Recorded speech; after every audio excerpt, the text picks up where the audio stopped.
Ma'am, I don't know. I think they will join. Let's wait for 2 to 3 minutes, then we'll start, okay? Okay, ma'am.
So I think we'll begin. Okay, so it's already 5 minutes gone.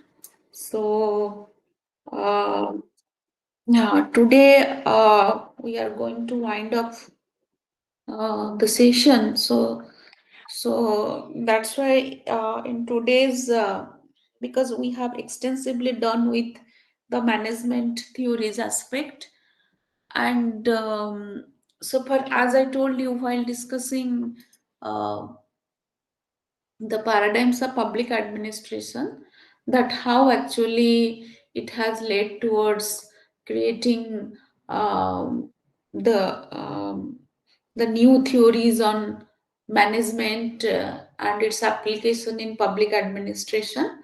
So today we'll discuss about the rise of democratic theories and critical theories in the context of public administration. So such focus in public administration has come up with the new public administration. Um, as a milestone in the discipline of public administration. So, new public administration basically evolve out of uh, the concern relating to uh, the changes which was happening in American society, particularly during the interwar period and subsequent years. So during the interwar period, that American society has had gone through many turmoils, and particularly that in 1930s when Great Depression had occurred, then subsequently war also continued, First World War and Second World War. Then also the global problems like Vietnam War, all these things actually led towards developing the concern that so far as the crisis which is society is facing, how far actually government uh, would in a position to respond towards that. So, while searching for an answer towards it, the role of public administration once again highlighted, particularly in American public administration, because along with the war and financial crisis, American society had undergone also that the promise of democracy had not been equitably distributed among various communities or various citizens in US. So such concern have come up with um, emergence of various kinds of movement in American society, like feminist movement, then Black American movement. So all these things led to the generate the concern that how far actually government would be able to respond to the social needs in an effective manner. So on that ground, actually, the role of democratic theories have evolved in the context of public administration. Of course, that while we are going by the classical theories, so it talks about Weberian theory, then management theory, then administrative management aspect, who are talking about the independence of bureaucracy as a neutral agency, uh, and how administration needs to run, like the principles, and what should be the goal of administration, like productivity. And all these things actually has led towards the expansion of management and bureaucratic theories. Okay, so whereas the performance of public administration in subsequent decades, particularly during interwar period and subsequent period, has led towards generating the concern that whether public administration is really been able to address the social needs or not. So with this concern, actually, new public administration as a milestone have emerged to show that what should be the move of public administration in future. So I'm now sharing the slide to you.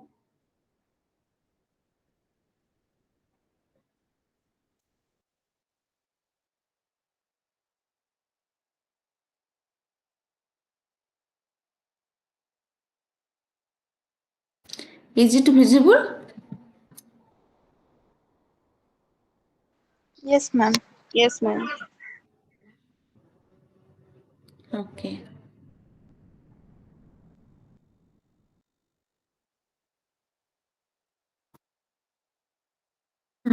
So if you read the textbooks, so they will talk about that new public administration it highlights the thrust areas of Minnebrook 1 and Minnebrook 2 conferences. So, Minnebrook 1 and Minnebrook 2 conferences have been taken as two significant conferences which actually responsible for making a stock taking account of that how far actually public administration as a discipline has been reached. Okay, so in that regard, it initiated with the first Winnobrick conference, and the purpose of those conferences was to enable us to appreciate the changes in the discipline and practice of public administration. So it was during 1967 and 68 that various efforts were initiated in the US with the aim of providing a multidisciplinary public policy and social equity oriented focus to public administration. And the significant landmarks in these directions include the Honey Report on Higher Education for Public Service, then the Philadelphia Conference on the Theory and Practice of Public Administration, then Minnebrook Conference 1 and Minnebrook Conference 2. Okay. Though also there are also now already Minnebrook Conference 3 has also been over.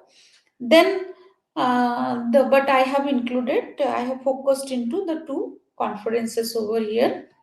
So actually, it was American Society of Public Administration who was concerned about the growth of public administration as a discipline with distinct identity and enlarging its scope in the curriculum offered by university department. Of course, the relevance of a subject could be assessed through that how far actually it is being studied in the university curriculum and how far its reflection is visible in case of the real social life. That actually determines the relevance of a subject as a discipline. So, in that regard, the body like American Society of Public Administration, so it focused on that how to actually make public administration relevant. So it had gone for a stock taking analysis that how public administration is doing, and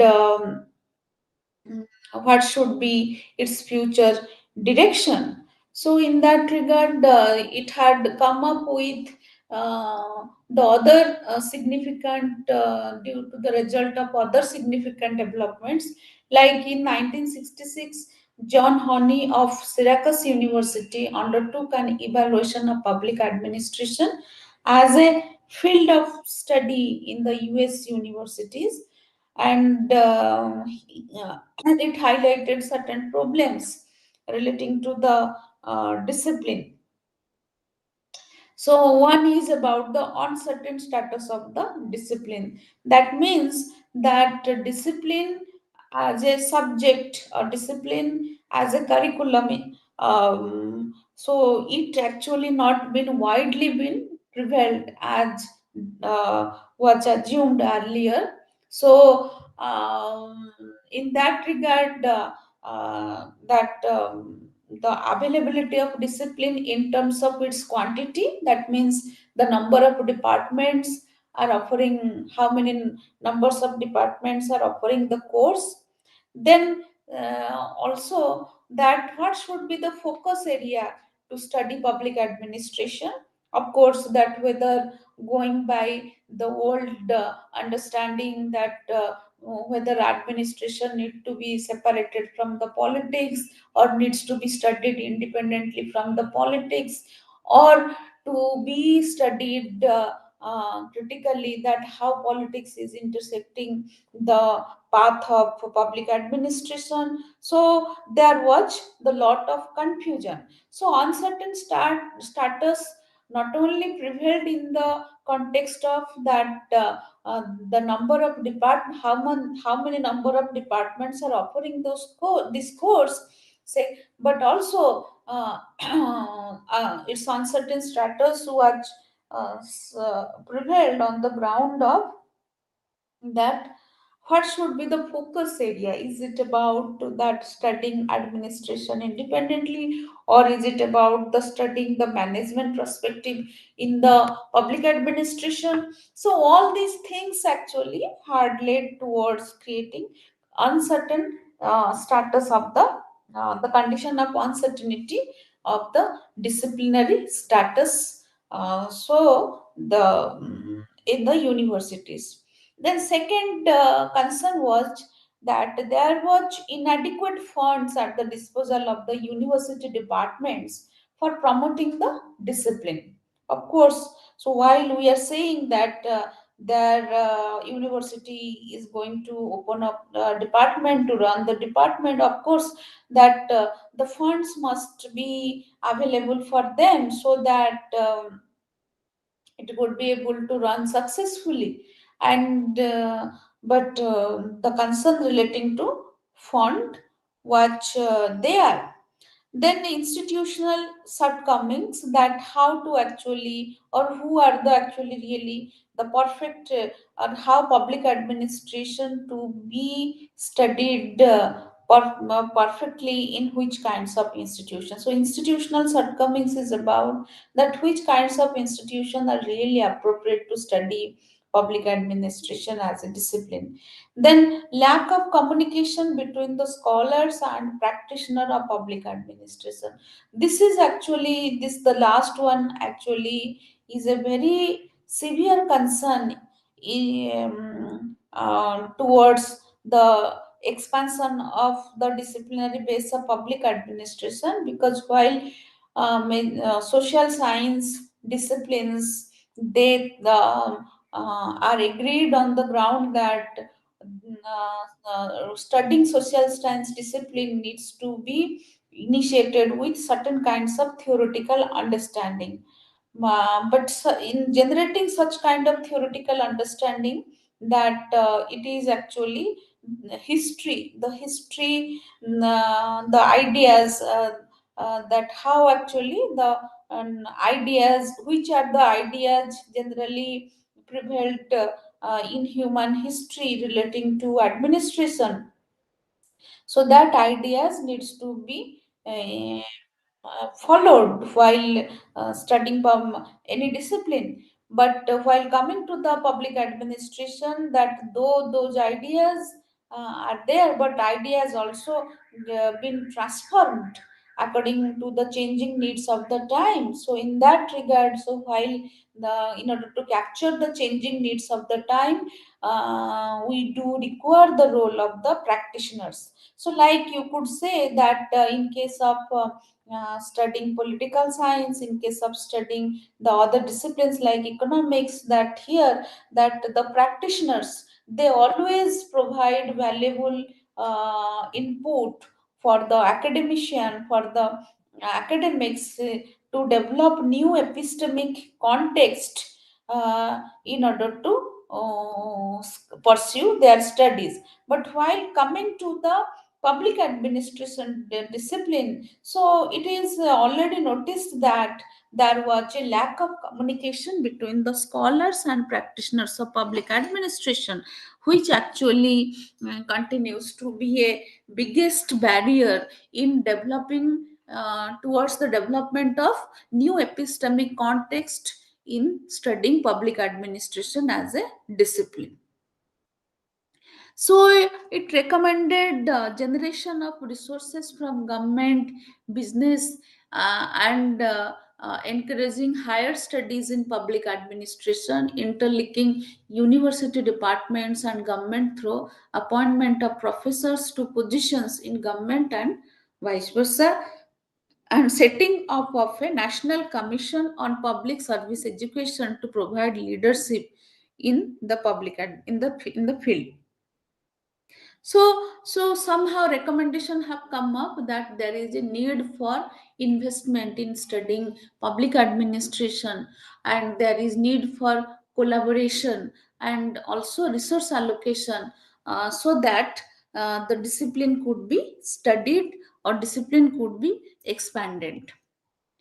So while coming to the Philadelphia, then another significant event which also generated the concern, that the Philadelphia conference. So it was James C. Charlesworth actually who conducted the conference on theories and practices in administration. So the outcome of that conference have come up with those suggestions that flexibility must be adopted in the scope of the discipline that would facilitate its development. The massive increase in the functions and responsibilities of the government calls for widening of the scope of public administration. Okay, so the classical, if we go by the classical theories prescriptions, so it talked about that public administration needs to be studied independently. It has its own independent variables. So there is a necessity that not to be guided by any kind of external variables. But following that, for a longer period of time, particularly that after 1887, that still concern prevail that how to make public administration relevant. So, in that context, actually, Charles Worth proposed that flexibility must be adopted while we are particularly in the scope of the discipline. So that would facilitate the development of the discipline itself. So as there has been massive increase in the functions and responsibilities of the government, so it also calling for the widening scope of the public administration. Then the dichotomy between policy and administration was considered, it is not policy actually, it is politics. Okay, was considered meaningless, and due to interlinkages between policy making, okay, and implementation for functions of the discipline. Okay, so here, that of course politics, the argument by Woodrow Wilson that politics needs to be separated from the administration on the ground that the job of the administration is to implement policies, not to take any kind of decision with regard to the policy. So the job of the politics is to determine what would be the policy. But subsequently, also he agreed that actually as per the changing needs of the time, actually the administrators who have engaged for many years in the job of public administration, so they got experience that how policies and its loopholes needs to be assessed. Okay, so in that regard they could be the most trusted persons to make public policy, uh, or formulation of public policy as an effective one. So in that regard, such kind of dichotomy which used to persist in classical paradigms, so that need to be also needs to have a rethinking, that whether dichotomy between politics and administration needs to be followed or not. Okay, then public administration as a discipline and practice needs to focus more on social problems such as poverty, unemployment, environment, and so on. So here the point is that after the Second World War, if we consider the genesis or the origin of the new nation states, particularly those states who were earlier under the colonial rule. So one thing here we need to admit that the kind of bureaucratic setup was established in those states. So for American public administration, the challenge was that to learn the theoretical formulations, which was very much originated from the American society, that how far actually it is, it found its strength in case of those new nation states. That was also a concern. Then second concern was that after 60s actually still social problems continues to be expanding, that in terms of poverty, unemployment and environment. So in that regard, the job of the public administration or the role of public administration has been increased, particularly with regard to the enforcement of the different kinds of regulations, laws, guidelines. So at that time actually, that realization have come up that how far actually government is delivering. So while talking about the delivering aspect of the government, automatically the role of public administration come to the forefront. So here that such concern once again have brought the realization that if government, the role of the government is about to deliver the intended objectives, then here the point is that how could actually public administration would be in a situation to escape from the democracy. So or the common concerns which society is facing. So while we are talking about the common concerns, public needs, so in that regard, how could public administration would act as a neutral entity that independent to the social and political process. So in that regard, promoting social equity and other values such as efficiency, accountability, administrative responsiveness, people's participation, decision making, those things are actually found to be not found to be prevailed in case of the theoretical prescription of the classical paradigm. Okay, so no doubt the classical paradigm was come up with developed with an intention, and they saw that politics itself is a problem towards achieving the desired end.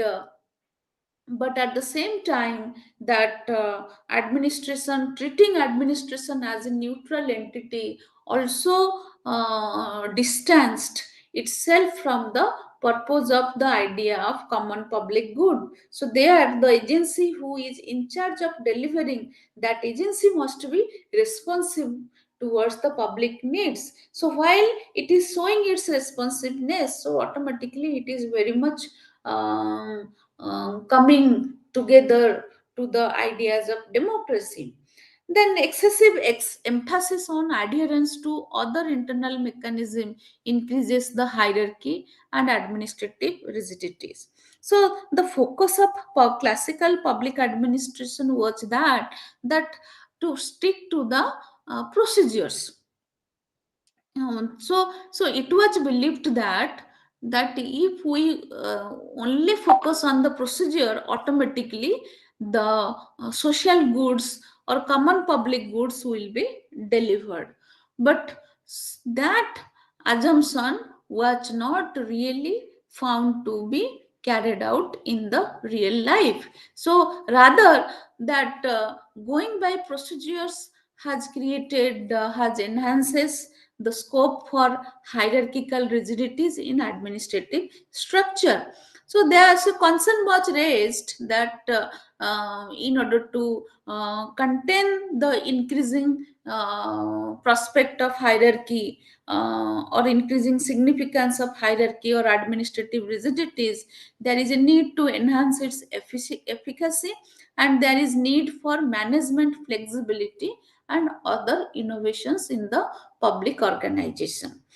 Then training of administrators in professional schools also a requirement towards bringing change in the orientation of the administration.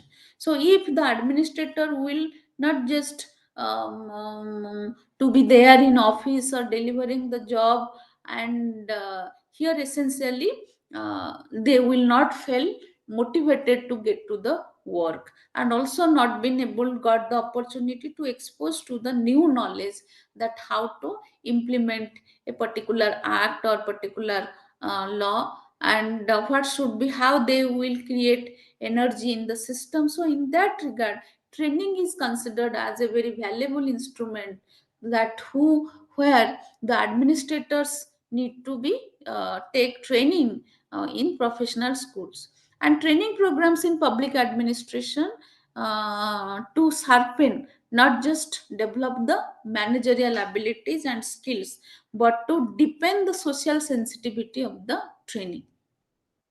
So it is not mere while taking training. Suppose the concerned administrative officer has to deal with the issues of land distribution and or correction of land records. So here that of course land being a subject always attracts contestation, and such contestation mm, uh,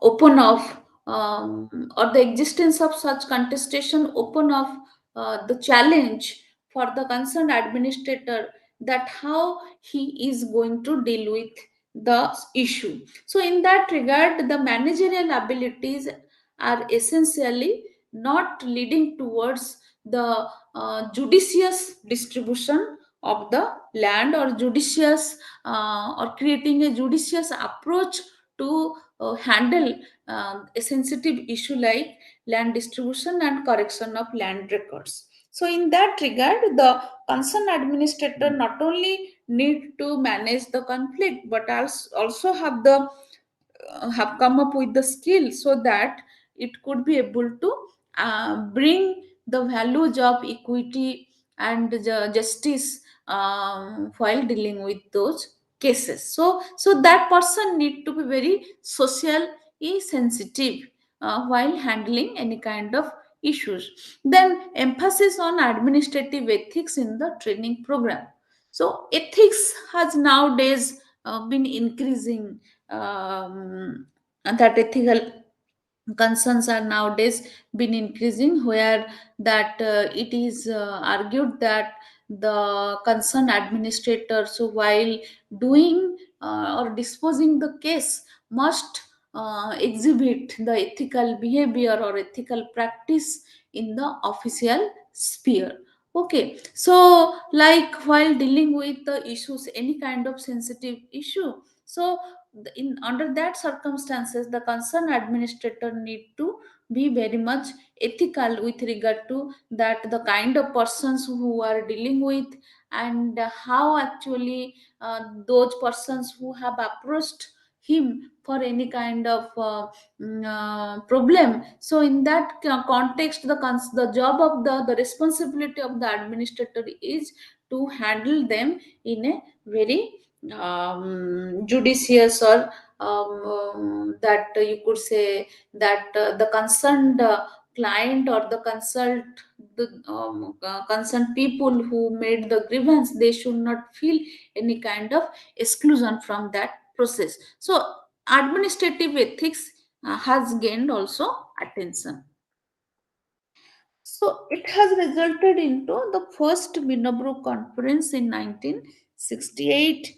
So first Minnebrook conference has widely been read in most of the textbooks, and it is also been considered as the first event where that the discipline, the theoretical concern of the discipline could be addressed. So it provided the pathway that how actually public administration needs to be studied beyond the classical paradigm. Okay, so in classical paradigm, no doubt the issue is very clear that we have to take the neutral variable to depict or to analyze how administration is doing. But so far as the new public administration is concerned, that it pointed out, no, we need to go or we need to locate the new alternate, the new pathway, so that we could be able to bring or restore the values of democracy in the study of public administration. And at the same time, we also need to discuss the social reality in the context of public administration.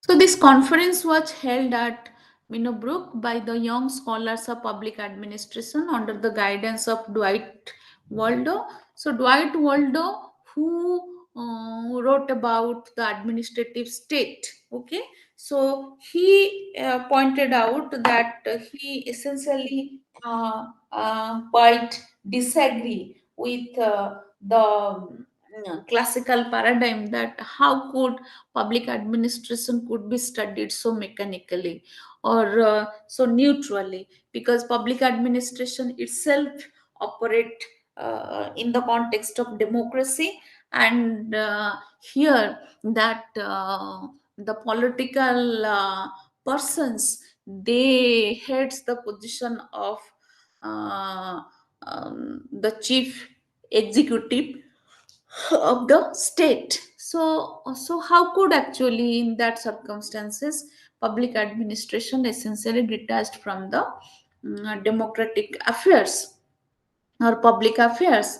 So, the basic objective of this was to examine the ways of making public administration responsive to social concerns and assume the role of a change agent in reforming the society. Okay, so it has to be a change agent, or it must need to respond to the social concerns. So, the new public administration emerged out of the discourses of this conference, and it talked about that the public policy approach to public administration, which has become important as it has a significant effect on the quality of government. So no doubt initially it was thought out that the job of public administration is only to implement the policy, but subsequently it was realized that even in the implementation process also, that public administration, while delivering the objectives of the public policy, it is essentially a part of the democracy, then how could actually it would be neutral, and it will also be determine the quality of the government. So under that circumstances, that it appealed that as public policy approach has becoming significant to public administration, so it has a significant effect on the quality of government. Then in addition to efficiency and economy, the implementation of policies must oriented towards social equity. Okay, so no doubt public policy needs to be implemented. So rather than implementing it in a mechanical way or just as per the direction, public administration must need to think whether such kind of implementation has finally ended in producing social equity or not. So that concern also needs to be understood or needs to be examined by the public administration itself. The earlier notion of public administrators being mere implementers of fixed decision, and it was felt is no longer valid. In addition, values such as ethics, uh, sorry, ethics, honesty, and responsibility in the provision of public service holds good in the practice of public administration. Okay, so they here the job of public administration is not merely about to implement the fixed decision. So it is also about that while implementing that decision, so whether the concerned public servant essentially abide by the different kinds of values like ethics, honesty, responsibility. So all these things essentially are holding or have considered as public values than just have a neutral or value neutral in nature. So while somebody is saying he is honest, like you take the example like suppose we are saying that uh, the completion of this work or the completion of this road needs to be completed by the end of this financial year. So the minister or who is in charge of that department who is conducting that work, so it is essential for them, because they have to uh, so the clarification before the public that under their tenureship what had happened. And but he is directly not doing this, rather it is been directly done by the particular agency coming under his department. So in that regard, actually, how far the personnel engaged in those department, how far they are considering as an issues of responsibility and accountability, that determines the completion of the work. So in that context, the agency who is dealing with the public work, they must be accountable to the public. So earlier, in understanding that here, that as the concerned personnel is working under a minister, so that personnel is accountable to the minister, not to the general people. And here the minister is accountable to the people, being the people's representative. But here also question arises that if some agency has been given the responsibility to do the public work, and and particularly those persons who have been selected on the basis of their merit to to express their commitment towards the public work, then how, under what circumstances they would be debarred from expressing accountability towards the uh, public. So in that regard, all these kinds of um, act has corresponding values, and it is not essentially value neutral. Okay. Then the Minnebrook perspective argued that as public needs change, government agencies often outlive their purposes. Okay. So public needs, they used to change from time to time. Okay, as per the requirement they used to change. Like suppose you take the case of public transportation. So earlier people used to go by the city bus, or you could say that they used to hire something, the personal communication or commuting arrangement to go to different places. Okay. So but subsequently how this need has been expanded, and accordingly the role of the government has been also expanded, like providing different kinds of transport mechanisms by road transport, and also that railway transport, and also the air transport. So in that regard, as per the need or demand of the public, the government agencies are also been changing in their purposes. So hence, whenever needed, cutback of government agencies needs to be resorted to. Okay, so there is no essential replacement of the government. Okay, and responsive government has to manage change, not just growth. Okay, so who needs to, who could be called as a responsible government? So it is not about just the management of the, it is not about the productivity, it is also about to address the changes. So if there is changes are coming, that so people are demanding, no, the third gender needs to be recognized, then automatically government would need to think in that direction, that there are some people who are not exclusively been likely to identify themselves as the male and female. So that in that regard, that the another gender must be included in the census, so that they would be able to be recognized or get the state benefit. So then so this is a kind of change. Then active and participative citizenry, it has been considered needs to be the part of public administration.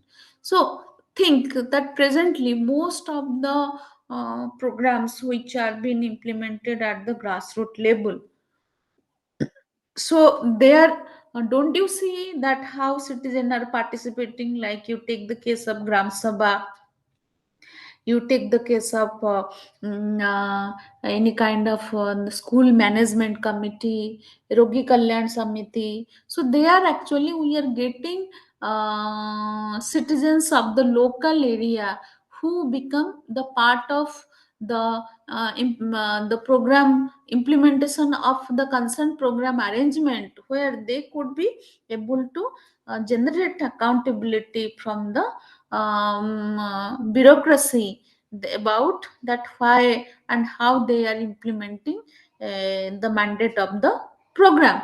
So in that regard, citizens, the local community members presence actually matters, because here it is assumed that the concerned citizen is very much well known to their locality, and by giving specific policy preferences, automatically that the burden of expenditure will be reduced, and such kind of progress towards the implementation of that program will be automatically done in a very reasonable way. So this is all about the active and participatory citizenry, where we are expecting that our public administration is expecting that citizen is not just about a client or a beneficiary. Okay, citizen is also would like to contribute, a stakeholder. No, but the point is that here in the age of good governance era, we have already experimented with the good governance since more than 30 years. So under that circumstances, once again, these ideas found to be resurfaced once again. So these are not essentially the new thing. Okay, but it is already been discussed during the new public administration era. Then the efficacy and usefulness of the concept of hierarchy have been challenged. Okay, so here the structural hierarchy, which is been considered something very much inimically to the progress of the organization, it is also been hierarchy is also been valued as something very antithetical to the progress of human being in the organization. So in that regard, that new public administration was questioning the efficacy or usefulness of the concept of hierarchy. Okay, so the implementation has come to occupy a significant place in the decision making process. Okay, so there is a that how actually implementation needs to be conducted.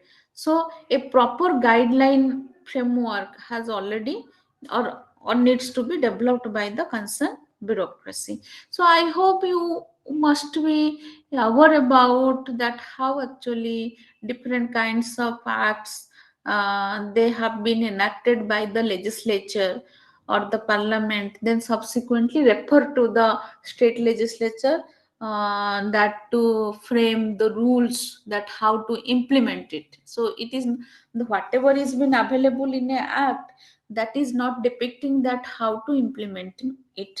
Okay, so here the provision of rules must be there, and in order to implement the policy, the concerned policy objective, so it is not just about the rules, it is also about to develop new guidelines, how it could be applicable in diversified areas. Might be the case that if while actually the prescription has been done, so that only was talking about a specific area or remedies relating to specific area, so under that circumstances it might not have a universal applicability. So in that circumstances, it is the local bureaucracy who is really responsible for developing the guidelines. Like you can take the role of the chief secretary in the state. So like you take the scheme of the like MGN, Narega. So they are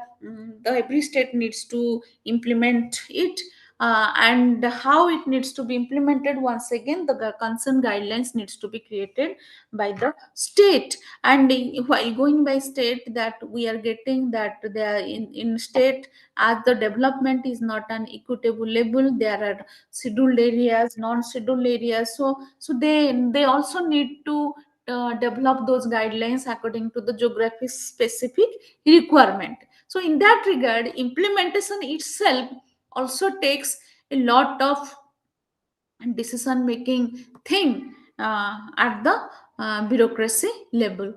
Then, though pluralism is accepted as a useful device for explaining the exercise of public power, it is felt that it has ceased to be the standard for the practice of public administration. Okay, so pluralism essentially meaning that here we are acknowledging that there are more than one agencies who are engaged in the act of delivering public services. And also we are acknowledging that how far the choice of individuals, they vary from each other, and accordingly that it is putting the pressure on the administration to solve that. So all these things are actually been raised by that first Minobro conference, and the young academicians who have participated in the conference. So they were sensitive to the problems in the functioning of American democracy. Hence, they attempted to provide a new focus to public administration. So, in this actually five major goals were identified, that what the public administration needs to do. So, these are relevance, values, social equity, change, and client orientation. So far as relevance is concerned, that efficiency and economy, they continue to be the traditional goal of public administration. And during the first Minna Group conference, it was realized that this traditional goal essentially not um, been pursued in considering the contemporary issues and problems of the society. So in that regard, the public administration needs to make itself relevant, and the excessive management orientation in the discipline needs to be done away with, and public administration has to deal with political and administrative implications of administrative action. See, like you can take the example like organizing the Kumbh Mela. Okay, so organizing the Kumbh Mela, that it is not just about handling over the private organization to do that. So here the government is responsible for any kind of administrative situation. So it just can't be handed over to merely about the management technique. It is also about to learn that what actually the issues, and who definitely there would be huge population inflow to the concerned locality, and different categories of people will come. So in that circumstances, the utmost priority of government uh, had given to be that the security and provisioning of the services available to the concerned locality. So like you take the case of like suppose many categories of people, that people from uh, very rich background, or people from also that different religious different sect from the Hindu fold, and also from the foreigners. So all of them definitely would like to visit the place. So in that context, government would not go for any kind of making restrictions. Okay, this person will go or this person will not go.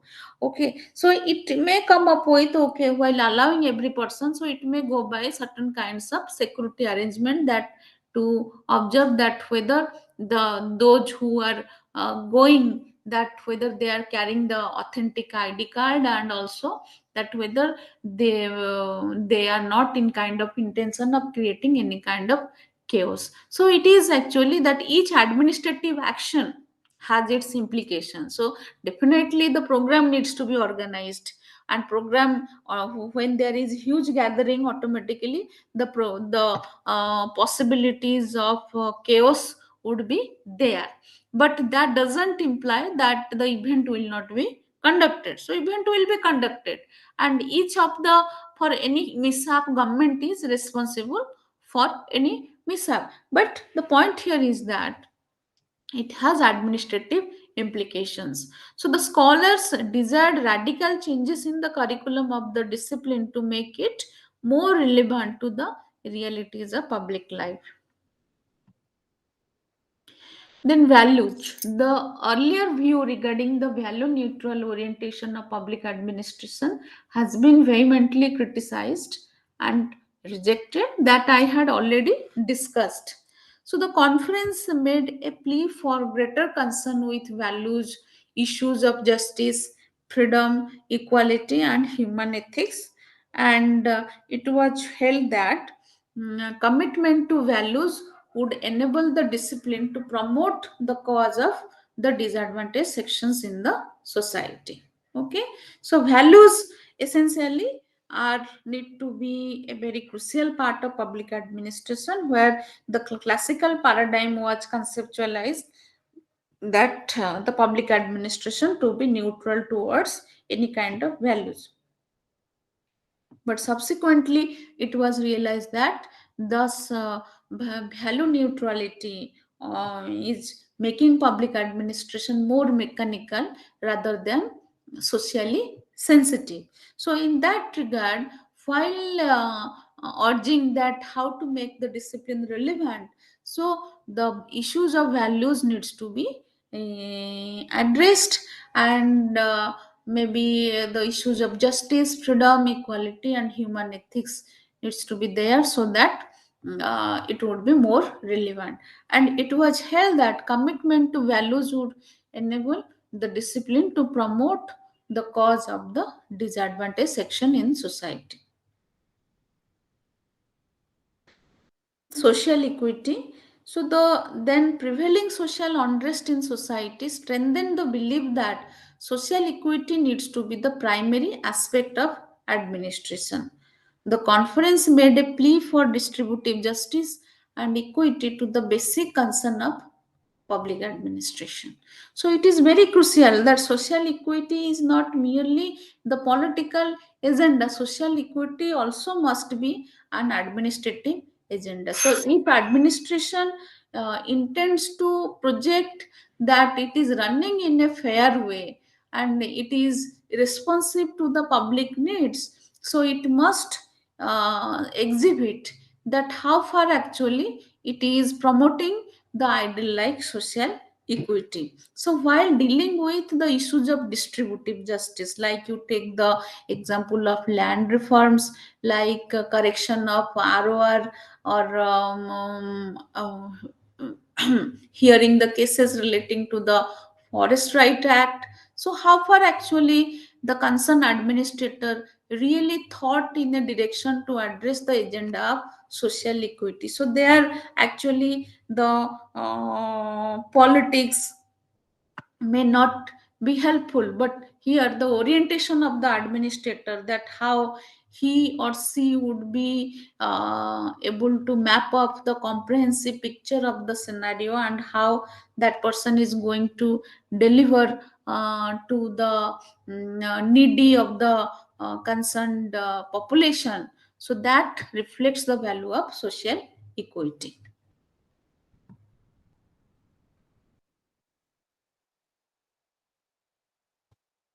Then change. Okay, just to give me a second.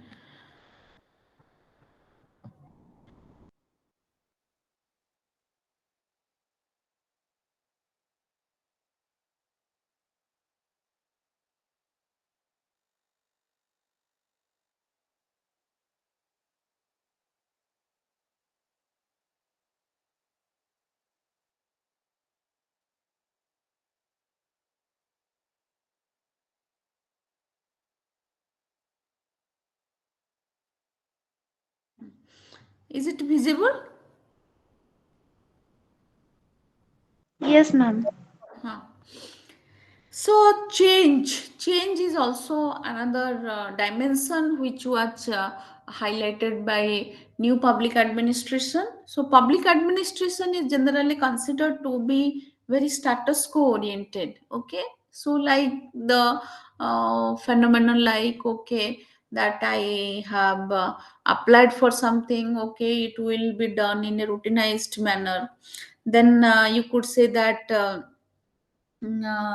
Many things in public offices while applying a person while submitting his grievance, then so far as the issue of disposal is concerned, that here, that how far that public office has taken this issue seriously, or then also you take into account the different kinds of transparency laws like right to information act. Okay, so right to information act basically reflects the changing realities of our society.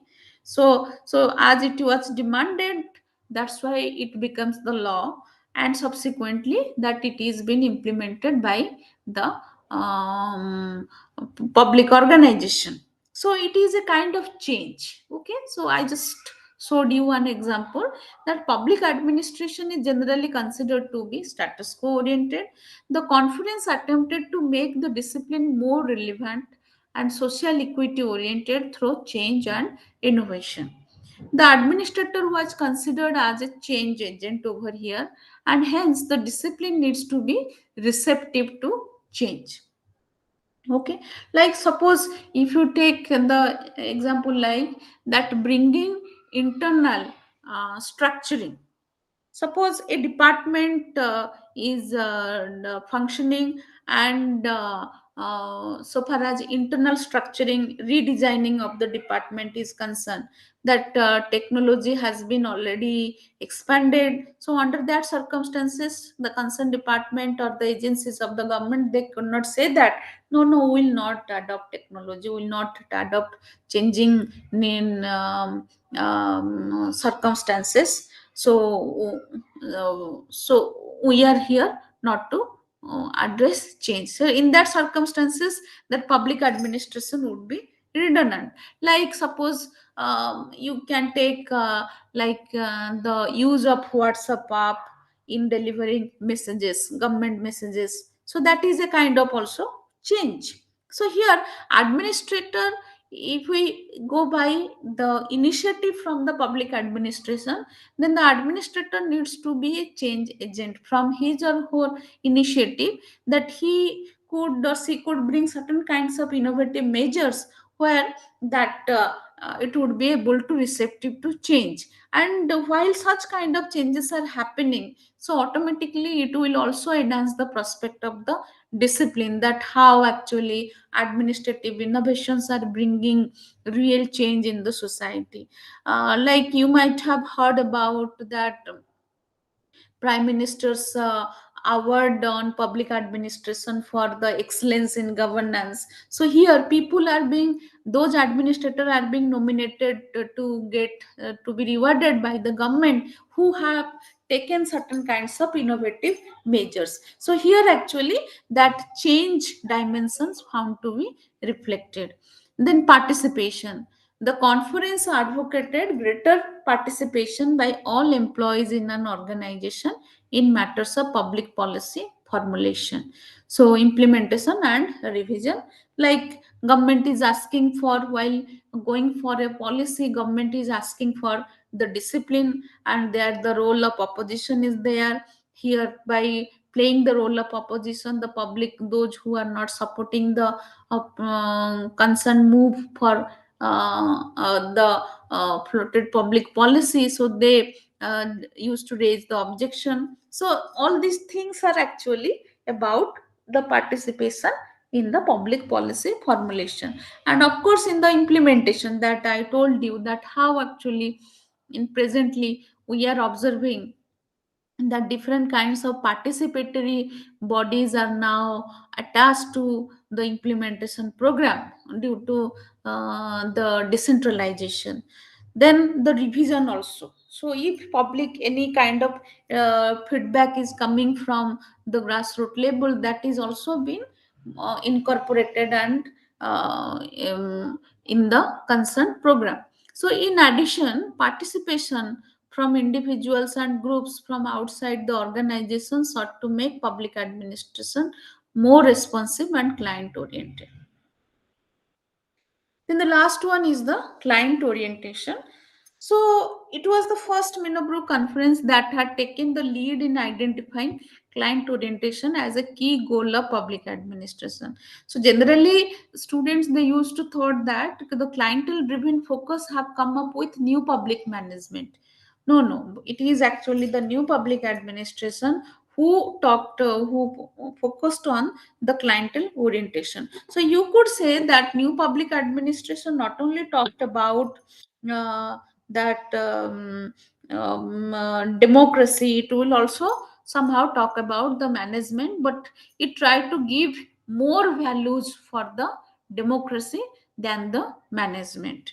So you could say that there would be a balance between the democratic theories and management theories, where participation and clientele orientation have been taken together, because participation is essentially been viewed as attendance of democracy, whereas client is been viewed as something in the sphere of management studies. So in that regard, that new public administration have tried to make a balancing view between the management theories and democratic theories.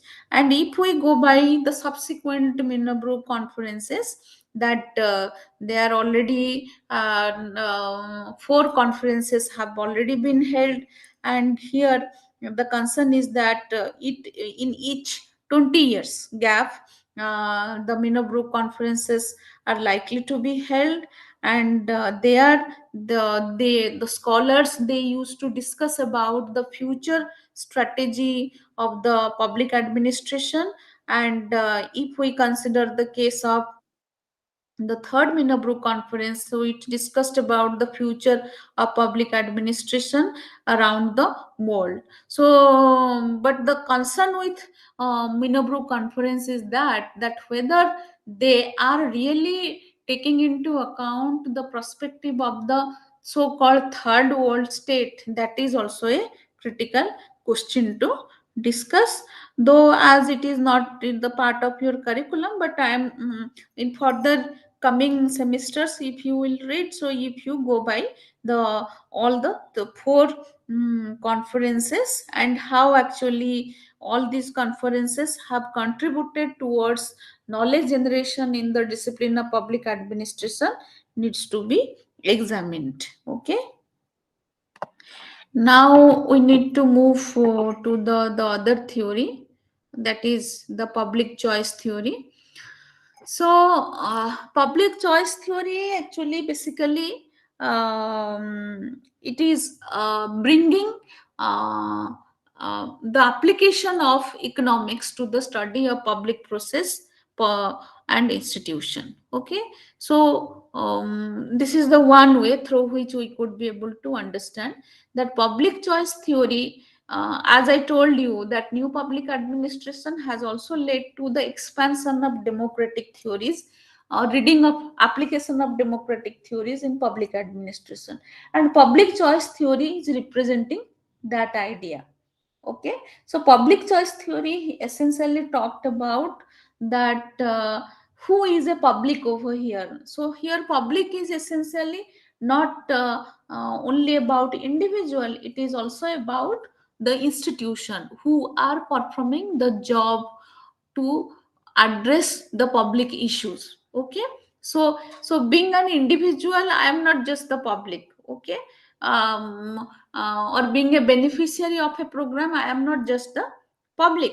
Okay, so public choice theory not only talks about individual, it is also talks about the institution. So institution, particularly the public institution, is coming under the unit of analysis of public choice theory. So it emphasizes that the study to study the functioning of any public organization. So there we need to look at the behavior of people in that organization. Whereas the word choice suggests that behavior or action of people in public organizations or activities is to be understood in terms of a single dimension, that of the choices the individual make from the available alternatives and within constraint. Okay, so here that whatever choices being taken by individual, so choice is a thing basically been very much popular in democratic discourses. Okay, so while we are saying that we are in a democracy, that means we do believe that we do have choices to do what we want.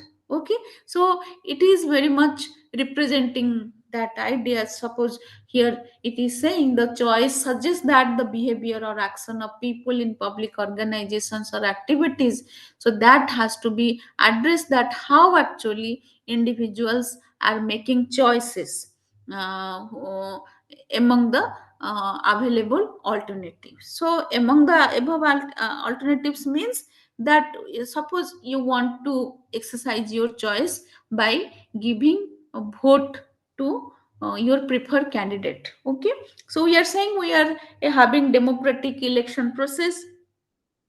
There are so it used to be conducted in a free and fair manner. So but you might have aware about the trend that some people have also broadcasted their vote on the nota. Okay, no, not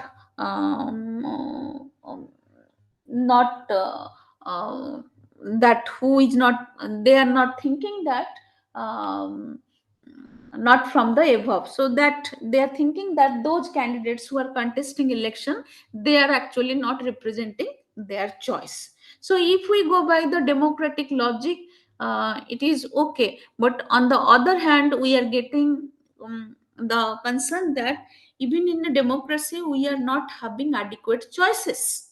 Okay, so if we say that we are living in a real democracy, then we must do have adequate choices. It is not just about selecting having two alternatives or three alternatives or not having any kind of alternative. So while we are theoretically or by principle or in a normative way we are saying that it is a democracy, then we must have adequate choices. So but it is not there, adequate choices are not there, so that's why it is available alternatives. So whatever alternatives are available with us, so from that actually, that how individuals are making choices, that needs to be examined. And here public choice theorist proponents, they are saying that it could be from both sides, not just those people who are getting services from the public organization, even those people who are running the public organization. It may be it may be also applicable in the context of the bureaucrats, or it is also equally applicable in the context of the politicians. So how politicians they are making choices, how public administrator they are making choices, how people themselves how they are making choices. And while coming to the institution, that who are actually those institution who are providing those choices. So it is talking about that the context of plurality. Okay, the context of plurality, not only in delivering services, okay, but also in that who is like to get what kind of services from which agency. Okay, so it is a kind of it brought back the context of plurality in the case of public organization, and in the case of those people who are associated with managing public affairs. And the interesting thing here is that although the object of the study are public organizations or institutions, the public choice approach insists that for a fruitful analysis, one needs to look at the behavior of a typical representative individual within these institutions. Okay. So the point here is that while making analysis on public organization or institution, so public choice approach asking us that we need to examine the behavior of that individual who is functioning within that institution, that how does he is playing the role of a representative. Okay, so it may be the concerned bureaucrat or the concerned politician. Okay, then public choice theory is the application of economics to the study of political process and institution. And this is not so much the assertion that economic events or forces or processes influence the political events and activities, but the application of the methodology and tools of economics to the study of political science. So the methodology of public choice consists of two related elements. The first one is methodological individualism. So methodological individualism rejects viewing the society as an organism, okay, and considers a holistic approach as misleading. So public choice theorists argue that even while studying collective entities or groups, the individual should be the unit of analysis, both as the basic unit of decision making as well as the unit for whom the decision is made. Okay, so methodological individualism means that here society is essentially not a collective entity or particularly organism.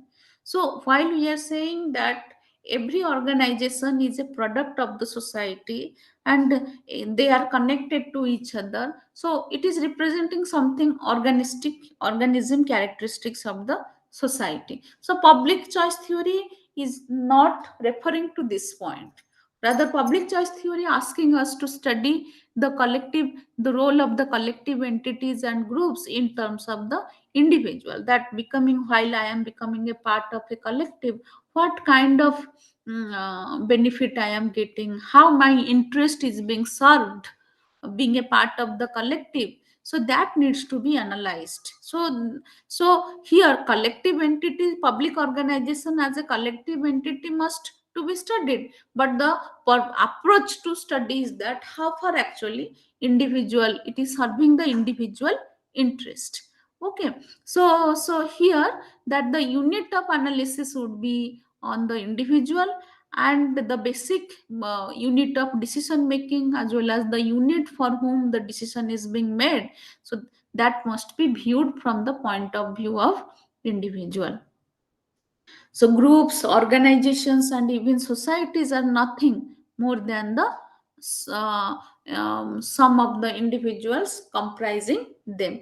While many other approaches talk of group decision making, the public choice approach denies the legitimacy of decision making at the group level. So, this approach contends that an organic view of society is not accurate, it is indeed misleading. Okay, so here actually it is giving a very much economistic understanding to the study of politics, and particularly that here individual choice or individual interest will determine the prospect of the organization. So if organization is existing, so how far actually organization has done well in providing adequate choices to the concerned individual to whom it is serving. Okay, and if individual's interest is been talking about that how far actually being a member of collective, how his or her concern has been served adequately, that should be the legitimate way of analysis of public choice theory. So it essentially rejects the organic view of society, and it is talking about that individuals should be the center of analysis while viewing the role or the performance of public organization. So such kind of focus in methodological individualism once again actually had re-established, or you could say have um, invited, re-invited the liberal way to look towards the public organization. Then the second element of economic methodology, closely related to the first one, is rational choice. So, rational choice is merely the modern application of the attribute of measuring the pleasure and pain calculus. So, no doubt the pleasure and pain calculus is been referred not only by the democratic scholars but also even by the management scholars, which we have already discussed. Okay, so that according to the classical philosophers, people follow. So it takes but one aspect of human behavior, namely decision making in specific environment. The fundamental idea is that people try to do the best they can given the constraint that they face. Okay, so whatever been available to the people, so they will go by the rationalistic decision. The rationalistic decision means that they will always calculate that if they are been going by this decision or this choice, so what would be the implication on them, their budget, their quality. So like suppose vaccine is been given by both public organization, government organization, or government hospitals or private hospitals. So if we are saying that an individual wanted to buy a vaccine, so here that he needs to examine that first, that from where actually I need to buy it. So if we go by if we will bring the logic of rationality, for some individual, that rationality prevails in bringing the best quality vaccines. So there are also variations towards the production of a single vaccine under different brands. So that if he had enough money, or he could afford it, you could say, then definitely. And he thought that by affording money, quality could be ensured, then definitely he will go for purchasing vaccine from the private hospital, or could say that he don't want to be in line or to make a queue so immediately. So he thought, okay, okay, it is the best way to immediately go to the private hospital and get it soon, and it will also save my time, and also in that way I will be able to ensure the quality of vaccine. But somebody who doesn't have, okay, so automatically that person's rationality will go for the government hospital.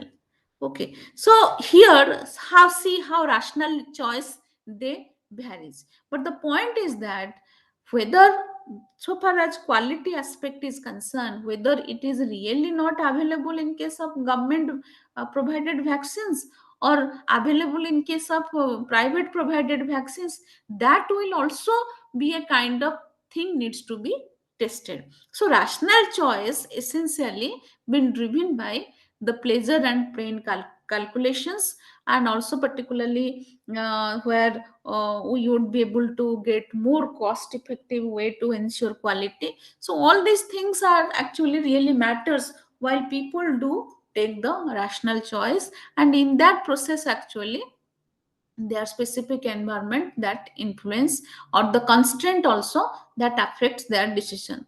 So people are assumed to be able to rank alternatives in order of preference and choose the most preferred alternative. Okay, like suppose you do have a different transport mode to travel to a particular place, that you may go by road, even in the road that you may hire a taxi, or also hire or also go by the public bus or a private bus, and also you have the railway connections. Okay, and also if there would be a travel mode, then you will think about, you will make a ranking that okay, how actually I would like to travel to the concerned place. So the preferred, so but you must have the alternatives, no? If you don't have the alternatives, then automatically it would be very difficult to take a decision, or you could say that to exercise your choice adequately. So if there is no kind of alternatives or choices available, then automatically you are forced to that choose that available option. Okay, so but choices must be there. So while we are saying that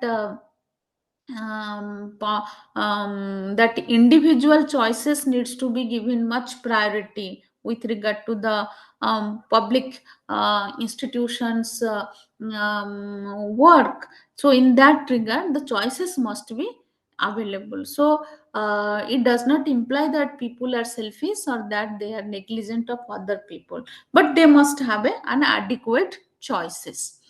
So this is true in all areas of human endeavor, whether economic, political, and social. Applied to politics, the basic implication that public choice theorists make is that politics should not be analyzed from a public interest perspective, but from an individual gain maximizing one. Okay, so public interest may not represent the individual interest.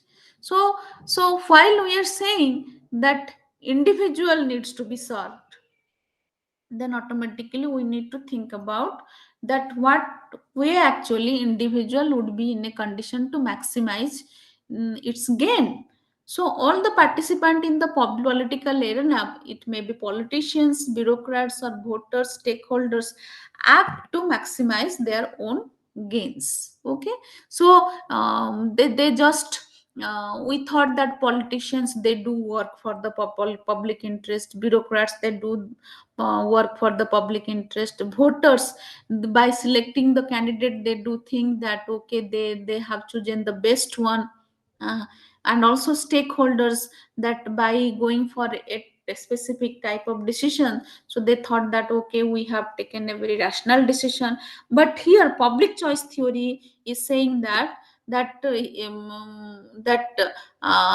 they essentially try to maximize their uh, intention. They try to maximize their own self interest rather than serving the public interest.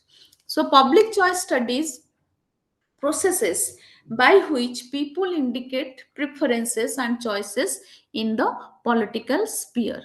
It urges that social scientists who study political and bureaucratic activities should not should note that politicians and bureaucrats act out of benevolence, and they have the public interest in mind.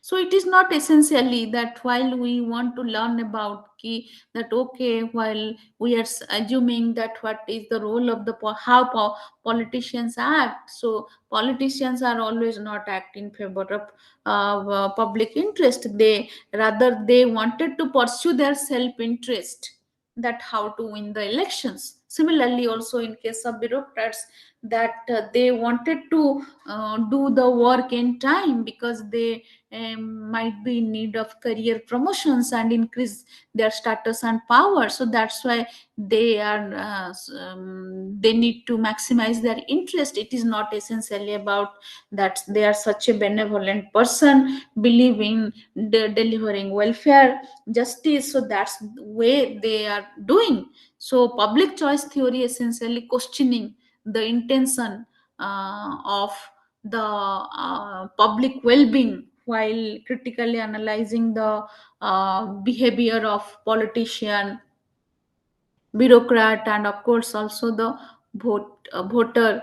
So different categories of population over, they need to be analyzed from the aspect of the individual, that individuals are, they always self-seeking, self-interest seeking creatures. So it is not essentially about that they in their mind they are doing good, but rather to how to pursue their self-interest.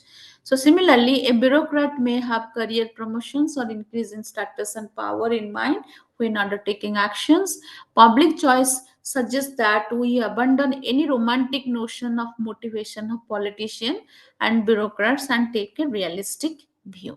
Okay, so here actually public choice theory is providing a very crude picture of individual. That individual always, he may be a politician, maybe a bureaucrat, maybe a voter, maybe a stakeholder, whatever he may be, but always he wanted to pursue his own individual interest by holding that position.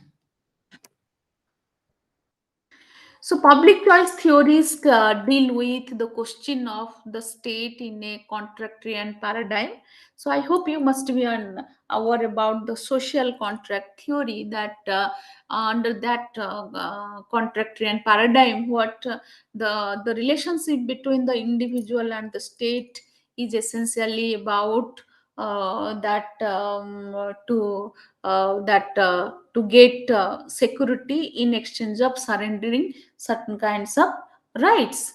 So there government is an economic institution in two sense. It is an instrument through which people can realize certain ends. Secondly, it arises as the result of the bargaining and exchange among the individual, and government are not only a party to, but also the result of this exchange process. Just give me 1 second.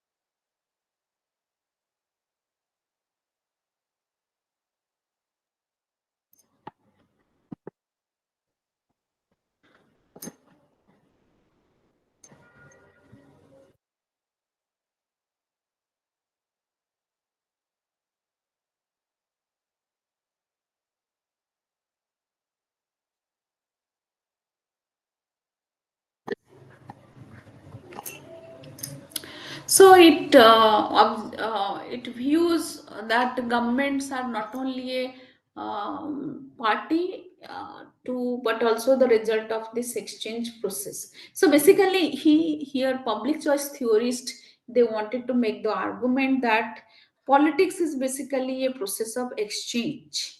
Okay, and here the public organizations are dealing with those kinds of, or making actual realization of this exchange.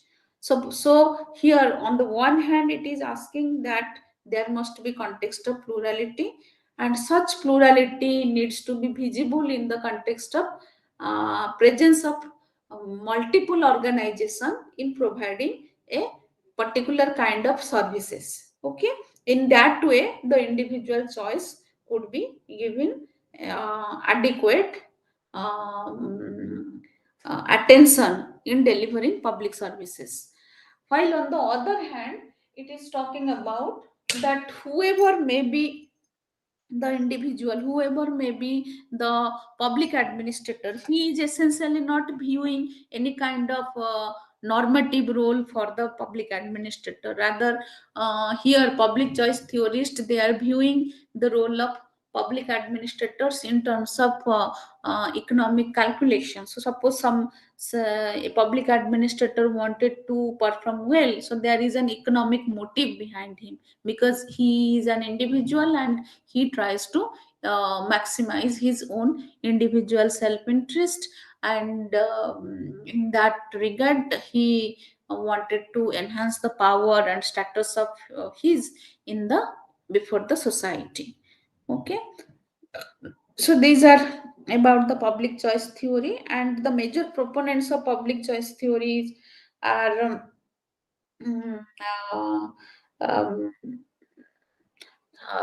that uh, Gordon Tullock. Okay, so Gordon Tullock was been considered as the one of the leading public choice theorists, who particularly talked about this rationality, and also that the methodological individualism, all these aspect. Okay.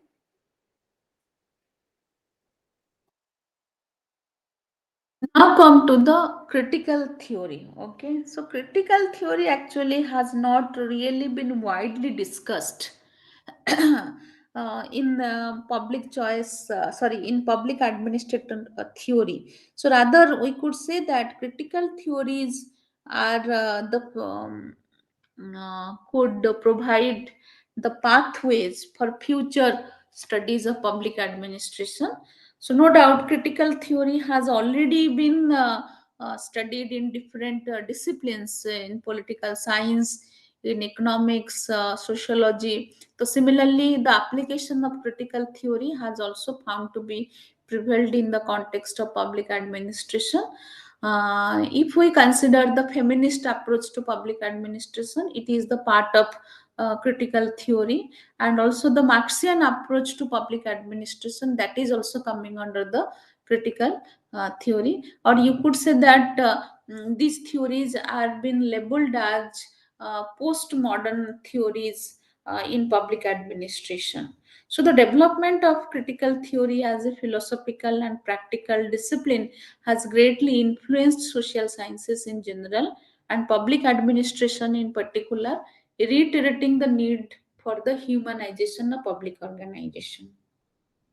So this humanization, like if you read the Marxian theories and neo-Marxian theories, it talked about the issues of structure and how domination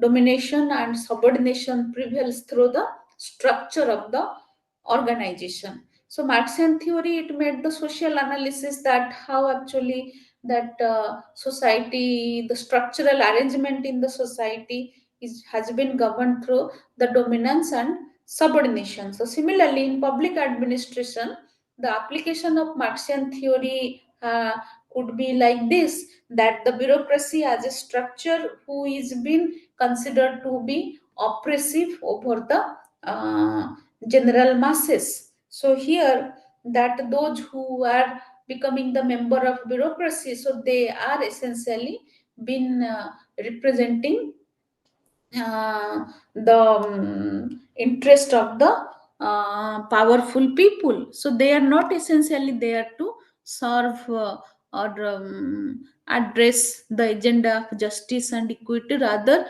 they are there to maintain the structure of dominance in the society. Similarly, while coming to the feminist theory of public administration, it was emerged as a critique to the that how actually public administration has given the masculine values more priority in comparison to the feminine values. And then subsequently, while the relevance of feminine values like care has all been highlighted, but here that is being also been uh, um, um, controlled by through the masculine lens. So it the role of critical theory is to make public organization humanized. So it is a post-Weberian conceptualization of Frankfurt School. All postmodern public administration theories have given importance to people in the organization than to the formal structure of the organization. So it may be any person, it may be the boss of the organization, it may be the general employee, or it may be the fourth class employee of the organization. So here the employee or the people, they matter to organization. So it is not just through the structure of the organization we need to study the organization. And if you would be able to focus more on the people working in the organization, then the organization would be more humanized. They also give importance to the subjective as well as intersubjective aspects of organization and their functions. A primary characteristics of critical theory is the idea that social systems change over time because of built-in tensions or contradictions between how they are and how they could be. Okay. the that which is been governed by the Marxian understanding that society always been guided by two kinds of contradictory forces, that how social reality is been experienced, and and while we are saying that how it could be.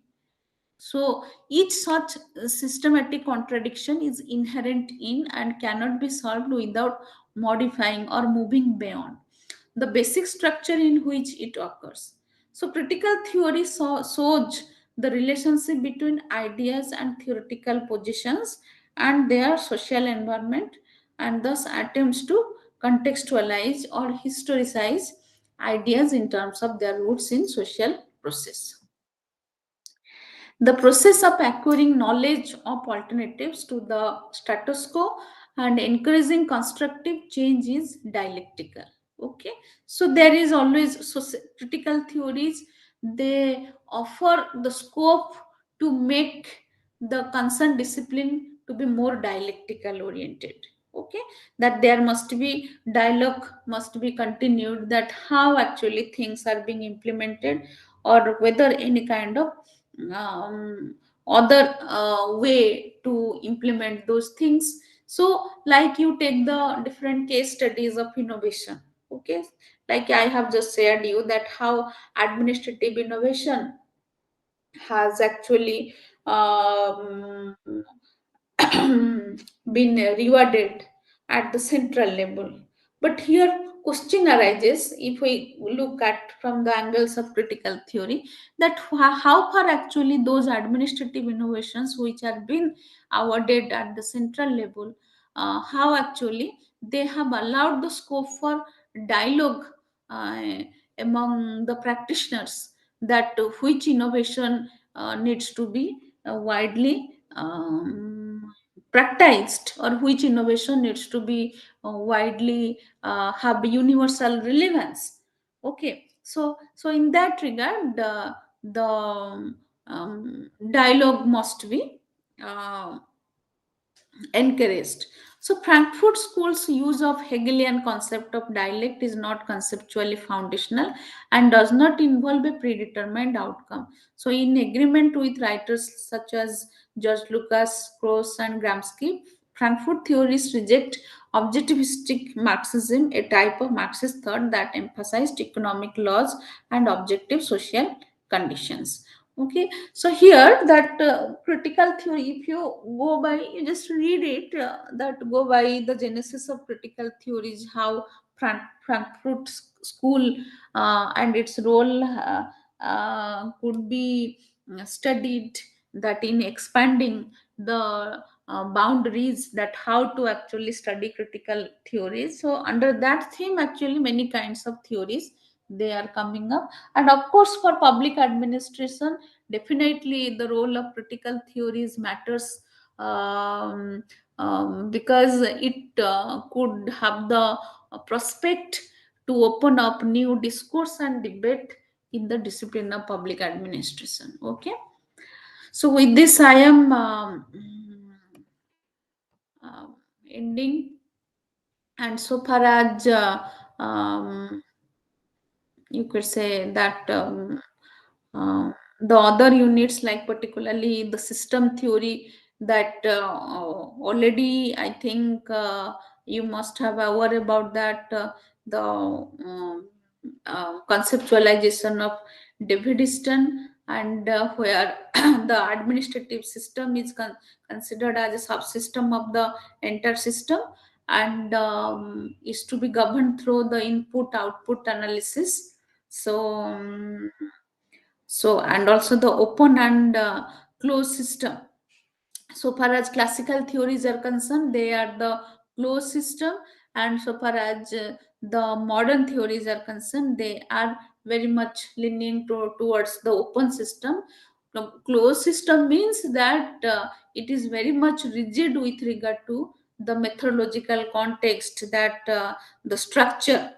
Okay, that it is not allowing any kind of external variable to be studied within that system. Like you take the principles of public administration. So here organization, while we are going to study organization, so the concern is that to focus on principles. So whether any kind of external act is affecting the principles, that is not coming under the domain of the studying organization under the classical theories.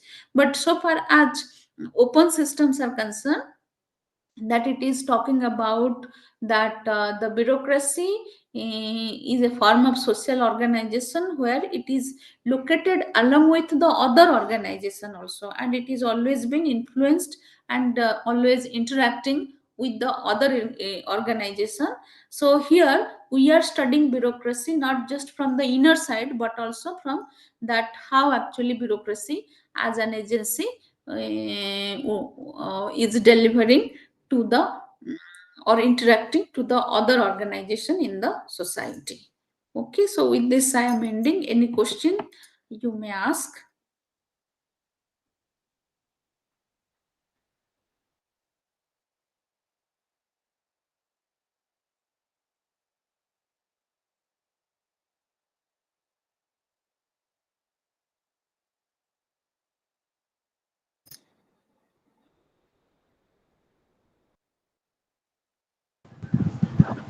Ma'am answer writing के बारे में थोड़ा बता देते हैं।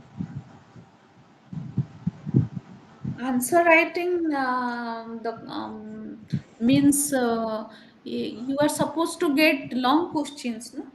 Yes ma'am. Okay, so so definitely it would be descriptive. What do you think? Hmm? Yes ma'am descriptive. So then, what kind of clarification you do need? And I'm not actually getting your question. So, like, if you take the answer writing, so as you have to write the long questions, so I don't think any kind of confusion prevails over there.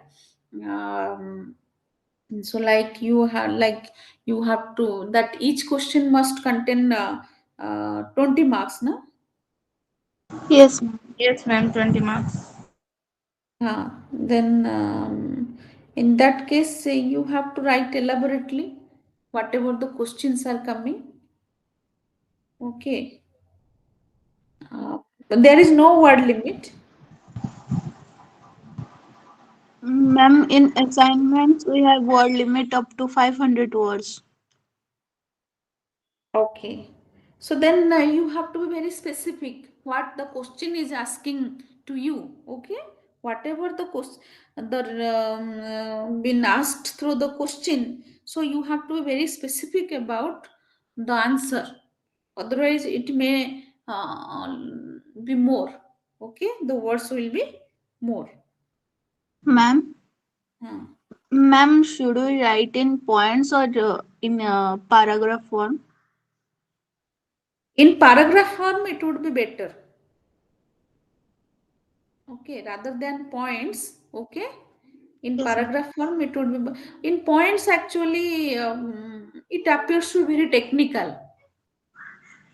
Nowadays students are preferring writing in a point form, but I think if you would write it in paragraphic form, that it would look nice and also feel create a sense of good reading. Okay. Okay, Hmm. ma'am. Okay, what happened, Raja Kishore? You want to say something? You yesterday you raised your hand, but you didn't said anything. So you want to say? So please unmute yourself, then speak. As you are muted, you won't be. Your voice is not coming to me.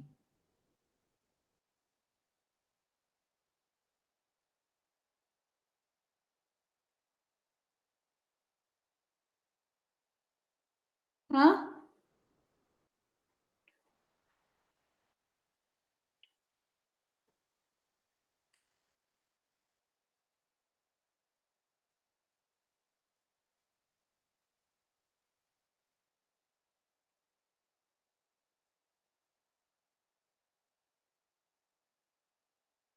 I think she is not able to.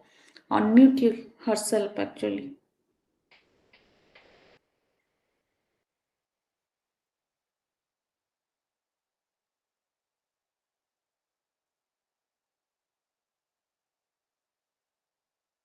Okay then. Bye.